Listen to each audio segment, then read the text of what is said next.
உங்க ஃப்ரெண்ட்ஸ் கிட்ட நீங்க மாஸ் காட்டலாம். டேய் சும்மாறா.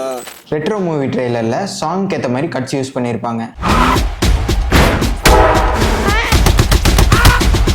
அதை எப்படி 30 செகண்ட்ஸ்ல கிரியேட் பண்ணலாம்னு சொல்றேன், வாங்க பார்க்கலாம். இதுக்கு நான் ஆஃப்டர் எஃபெக்ட்ஸ் தான் யூஸ் பண்ண போறேன். ஃபர்ஸ்ட் உங்களுக்கு தேவையான காம்போசிஷன் கிரியேட் பண்ணிக்கோங்க. கிரியேட் பண்ணதுக்கு அப்புறம் ஆடியோஸ் அண்ட் வீடியோஸை இம்போர்ட் பண்ணிக்கோங்க. அதுல உங்களுக்கு தேவையான ஆடியோவை காம்போசிஷன் லேயர்ல பிளேஸ் பண்ணிக்கோங்க. பிளேஸ் பண்ணிட்டு லெஃப்ட் கிளிக் பண்ணீங்கன்னா அதுல கீ ஃப்ரேம் அசிஸ்டன்ட் வரும். Convert audio to key frame இருக்கும். அதை பிளேஸ் பண்ணீங்கன்னா உங்களுக்கு புது லேயர் ஓப்பன் ஆயிரும். லேயரை கிளிக் பண்ணிட்டு கொடுங்க. போத் சேனல்ஸ்னு வரும். அதை டிராக் பண்ணி செலக்ட் பண்ணிக்கோங்க. செலக்ட் பண்ணதுக்கு அப்புறம் கிராஃபை தொட்டீங்கன்னா உங்களுக்கு வேவ் ஃபார்ம் வந்துடும். அந்த வேவ் ஃபார்ம்ல ஹையஸ்ட் பீட் இருக்கிற இடத்துல மார்க்கர் செட் பண்ணிக்கோங்க. மார்க்கர் செட் பண்ணி முடிச்சதுக்கு அப்புறம் வெளியில வந்தீங்கன்னா மார்க்கருக்கு ஏத்த மாதிரி வீடியோஸை பிளேஸ் பண்ணிட்டு டிரான்சாக்ஷனை அப்ளை பண்ணுங்க. இந்த மாதிரி எஃபெக்ட் உங்களுக்கு கிடைச்சிரும்.